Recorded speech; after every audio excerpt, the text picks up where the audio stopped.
Hi everyone, this is Michaela from the Audubon Louisiana Nature Center. Welcome to NOLA Night Sky, a part of our virtual community connection series. While the planetarium at the Nature Center remains closed, we can still enjoy the incredible night sky right from our backyard. Check back for more posts across Audubon Nature Institute's social channels. Happy stargazing!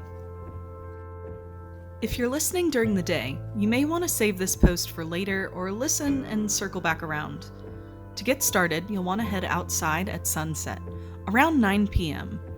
Don't forget to apply your bug spray outside. Alright, I'll give you a moment to find west, where the sun set earlier. Once you've found west, go ahead and get comfortable. You might want to find a comfy chair or maybe some soft grass to sit on. Tonight, we're going to be doing a bit of stargazing together, or more accurately, we'll be doing some planet gazing. A star is a celestial body that produces its own light due to a reaction at its core, as our sun does. Planets are celestial bodies that have a fixed path known as an orbit and do not produce their own light. A tip for telling these apart is to look for twinkling. Stars shimmer and twinkle, but planets don't. Another way to tell them apart is to track their paths. Ancient peoples spent a lot of time observing the stars and their movements. Planets deviated from the fixed position of stars, drawing the attention of our ancestors. Now let me introduce you to the planet we'll be looking for tonight. We'll start by facing the sunset in the west. When you face the west after sunset, before other stars emerge, you should be able to spot Venus just above the crescent moon. She will look like the brightest star in the night sky. You can't miss her. Venus will be up over the horizon for a few hours after sunset, so you have a lot of time to check Venus out this evening. Venus is our sister planet because of her nearness to Earth and because she is so close to Earth's size. Venus is more like an evil sister, though.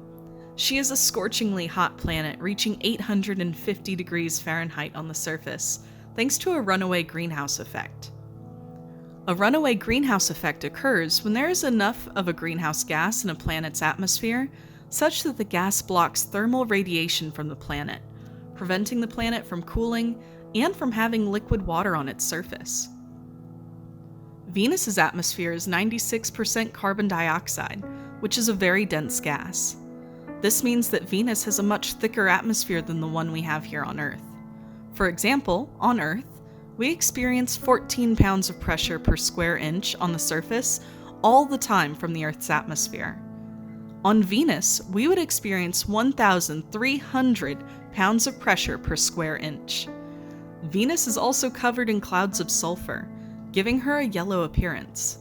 Scientists have had trouble studying this planet because of this incredible atmospheric pressure and her hostile conditions. We believe Venus is volcanically active as well, adding to the challenges. Venus has been a major fixture in human records of the sky because of how bright she is. Many cultures thought this planet was sacred to the gods, and Venus was a source of inspiration to poets and artists as the morning and evening star. Venus only appears in the sky around sunset and sunrise because of her placement relative to Earth and the Sun. Ancient peoples often confused Venus for two separate stars because of this change in time and placement. Venus becomes the morning star when she overtakes Earth in orbit around the Sun. Venus was the first planet to have her course plotted across the sky by the ancient Babylonians. Now, I'd like to share with you all a poem by Robert Frost. This poem is called On Looking Up by Chance at the Constellations. You'll wait a long, long time for anything much to happen in heaven beyond the floats of cloud and the northern lights that run like tingling nerves. The sun and moon get crossed, but they never touch, nor strike out fire from each other, nor crash out loud. The planets seem to interfere in their curves, but nothing ever happens, no harm is done. We may as well go patiently on with our life and look elsewhere than to stars and moon and sun for the shocks and changes we need to keep us sane. It is true the longest drought will end in rain, the longest peace in China will end in strife. Still, it wouldn't reward the watcher to stay awake in hopes of seeing the calm of heaven break on his particular time and personal sight. That calm seems certainly safe to last tonight. And we've come to the end of this little episode. We're going to wrap it up with a poetry challenge. Venus has served as a muse and inspiration to many famous artists and poets like Robert Frost, William Blake, and William Wordsworth. Take this time this evening to gaze at Venus and write a poem, then share on this Facebook post. I hope you can join us for the next installment of NOLA Night Sky. We'll be looking at the constellation Orion, his story, the stars that make up Orion, and some other nearby objects in the night sky.